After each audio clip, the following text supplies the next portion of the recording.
What's up, adventurers? My name is Platinum Phoenix, and this is part 15 of our Fossil Fighter playthrough. Last time, we helped Captain Wolfbeard get his beard ribbon back, and we completed our level up battle for Chapter 4. This time, we have a few housekeeping things we need to do around the Vivosaur Island and the different dig sites. But first, we need to leave the hotel. The Advanced Fighter Seminar is currently being held over in Rivet Ravine. All the fighters who attend find fossils, the likes of which they've never seen before. I recommend it. Alright, well that's one of the things we need to do. Head over to Rivet Ravine and see about the seminar, but we have this guy now. Whoops. He just said, Phoenix, would you please come to the police station with me? Sorry to drag you down here, Phoenix, my boy, but there's something I need to ask you. You see, Rosie has been kidnapped. We got this letter from the kidnappers. Let me read it. Bring the idols to the park area, Doc. I know you've been spending a lot of time with Rosie. Do you know anything about these idols they mentioned? Because we don't know anything about them at all. We're all a bit of we're at a bit of a loss, lad.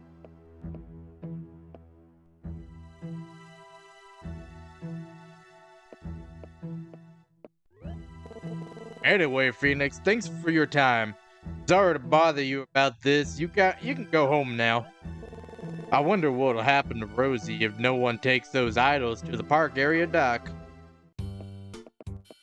Well, like I said, we just have a few housekeeping things that we're gonna do. By Mr. Richmond's order, Vivosaur Island is now under strict security since the kidnapping incident. Please be careful.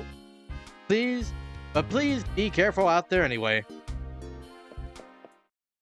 So, the first place we are going to head is over to Greenhorn Plains. I'll meet you guys over there. Alright, now that we are at Greenhorn Plains, we're just going to run up to the top where we first met Metal Dealer Joe, and we got the sandal last time, and there's this guy here now. If we talk to him, this site is a pay-to-dig area. The fee is 3,000 G. Would you like to enter? Yes, I would. Thank you, and happy digging. Alright, so for 3,000 G, we get access to this upper area once again. This technically opens up as soon as you leave the Greenhorn Plains after getting the fossil sandal, or the sandal fossil. But up here, there's a lot of different pips and actual Vivosaur bones this time. So we are just going to go ahead and go over them while I run around. First Vivosaur in the Greenhorn Plains play-to-dig site is Andoranch. Andoranch is an all-around class Vivosaur that excels in backing up other attack class Vivosaurs. It only gains access to damage-dealing skills, but has two very good passive abilities at its disposal. The first of these abilities is Parting Blow. This allows Andoranch to power up when close to being defeated. For Andoranch, this means it gets a 300% boost to both its attack and accuracy stats, while getting a 150% boost to its defense and evasion stats. The other ability it gets is called Link. This allows Andoranch to follow up an attack from your attack zone Vivosaur. Link also only allows the Vivosaur to perform its weakest skill as a follow-up, and it does it 50% of the time, and is a really good way to add extra damage to your turn without having to spend extra FP to do it. With all that being said, there is no real downside to having an Andoranch on your team, and I would recommend it to people wanting a Vivosaur that helps to speed up battles. Next up is Carno. Carno is an Earth-type Vivosaur that specializes in pushing your opponents into their escape zone. It does this by using its moves that have a chance to knock the opponent's attack zone Vivosaur into their escape zone.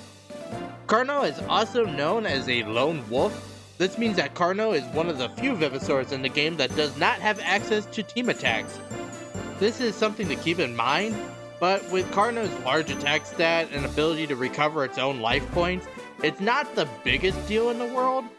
Overall, I wouldn't really recommend Carno, but it is useful if you want a Vivosaur that can control the positions of your opponents. After Carno is Karchar. Karchar is an attack class Vivosaur that really leans into the title. It gets access to both an Excite skill as well as the ability to push your opponent into their escape zone. The only other thing about Karchar is that it has a very large attack stat, which pairs perfectly with its upfront and in-your-face style of fighting. I would say that if you are looking for a strong Earth-type Vivosaur that gets some pretty good effects on its skills, then Karchar is a really good pick. Next up is Neo. Neo is a neutral-type Vivosaur as well as an attack class. There are two main things about Neo that pops out when first looking at it. The first is that it has several Excite skills that allow it to force opponents into a head-on battle.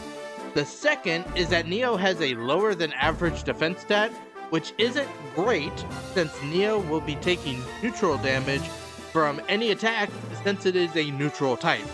Overall, I would say that if you want to use Neo, use it for the ability to control the opponent's positioning rather than the fact that it is a neutral attack class Vivosaur. The final Vivosaur found at this pay-to-dig site is Centro. Centro is our first example of an all-or-nothing Vivosaur. This means that it has a decent attack stat with a 100% chance to land a critical hit, but has abysmal accuracy to balance it out. There are a few ways to help increase your odds of hitting with Centro though. The first is that Centro has Parting Blow as a passive ability which raises its stats when under 10% of its total life points. Its attack and accuracy increase by 200%, while its other stats increase by 100%. The other way to try to negate Centro's low accuracy is by having good support effects on your other Vivosaurs to boost Centro. The only downside to this is that when you would be relying on Centro to be dealing the majority of the damage, which is a risky play. I would say that if you want to use Centro, you have to be prepared for a vast majority of your attacks to miss. If you plan for it, you can build your team in a way to allow Centro chances to use its critical hit chance without fully relying on it.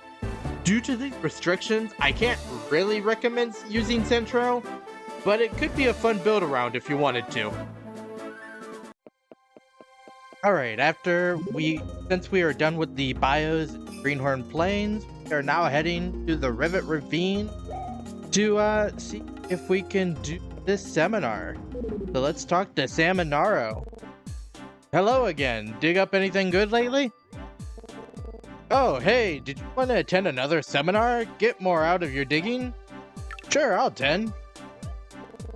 Great, first let's see how much you've progressed in your digging. Can you bring me 16 colored fossil rocks? Sure. That actually brings us to another topic we need to go over, which is this. We now have this area that is open at the start of this chapter. This is called Area 1 of the Rivet Ravine. There's the main area, there's Area 1, which is this, and then Area 2, which is still locked. But we go over all of the Vivosaurs that we can now find here. So let's go ahead and get started with that. The first of the Vivosaurs found in Rivet Ravine's Area number 1 is Hipsy. Hipsy is a support class Vivosaur that uses mostly confused skills.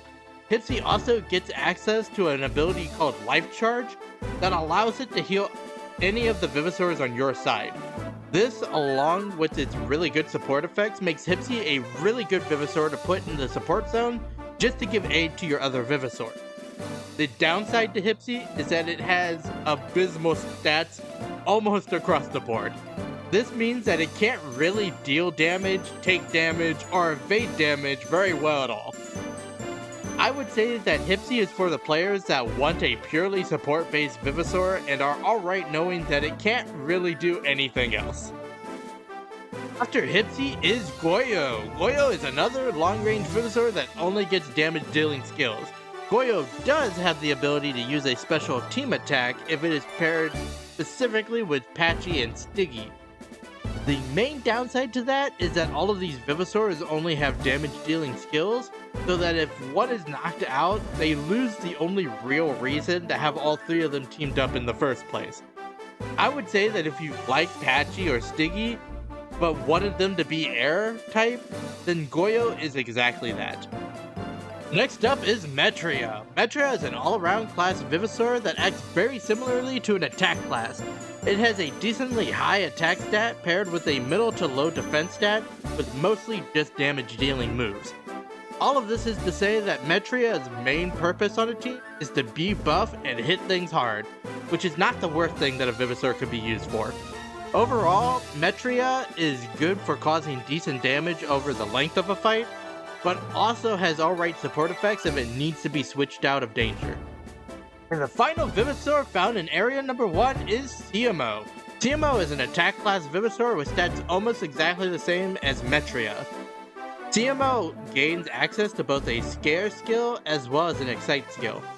With both of these skills, CMO excels in controlling what your opponents can do during the battle, from not being able to switch to completely taking away their ability to use some of their skills.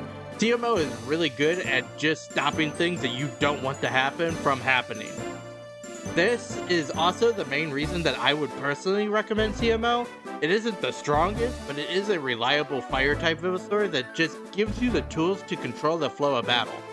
Alright, let's see if we have enough fossil rocks. 3, 4, 5, 6, 7, 8. We don't quite have enough. So I'm just going to run around this area and get a few more fossil rocks before we head back to Saminaro. Hello, Saminaro. I have your 16 fossils. Hey, have you collected your 16 fossil rocks yet? Great, let's see them. Great, so you're obviously mastered the skills I taught you before. Now it's time to take the next step in fossil digging ability. You ready for it?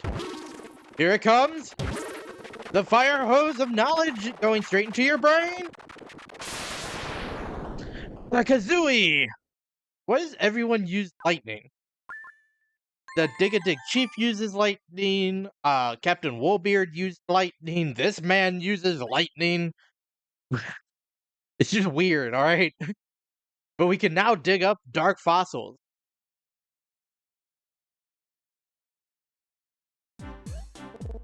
Dark fossils are different from any fossils you've found up until now. For one thing, X-rays can't penetrate dark fossils. You'll only know what's inside by cleaning. Also, dark fossils can have an extremely hard surface. Cleaning takes a lot more work. You've got to use your hammer to break up the dark outer shell, then continue with the drill. What's more, the fossil inside dark fossil rocks aren't typical fossils. They are either rare fossils, surprisingly big gems inside. Oh, and occasionally they contain more unusual items. Find a dark fossil rock and try cleaning it for yourself. They're hard to find and hard to clean, but the prize you get in the end is always worthwhile. And hey, we're done! Good luck out there! Alright, now that we've gone over all the bios that we go over, and we've done Saminaro's seminar, I am going to meet you back in the hotel room to pick up the idols. Right, so we're back at the hotel room after doing all of our housekeeping thing, and we are just going to pick up the idol and head over to the dock, which is over in the park area. Alright. And we have a boat with 2 fins that say V on them. You think it's obvious who took her? Alright, we're just gonna run down here. There is a feeling of danger in the area. You should be ready for battle. I am always ready for battle. With suspicious white man. Looks like you brought the idols. Smart. I'll just take those, thank you. BBB. Let's go in this battle. Just another fire type trainer, I guess. Are we called trainers? I guess we'd be called fighters.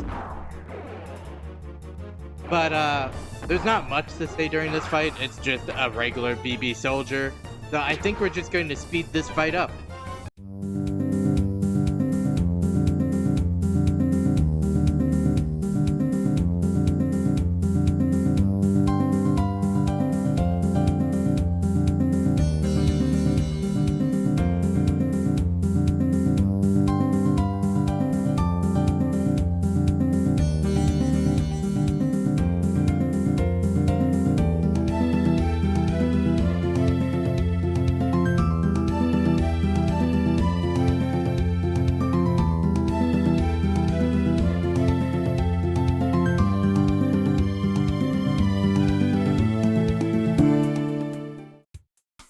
Alright, generic white man, we've taken you down and we're taking your boat.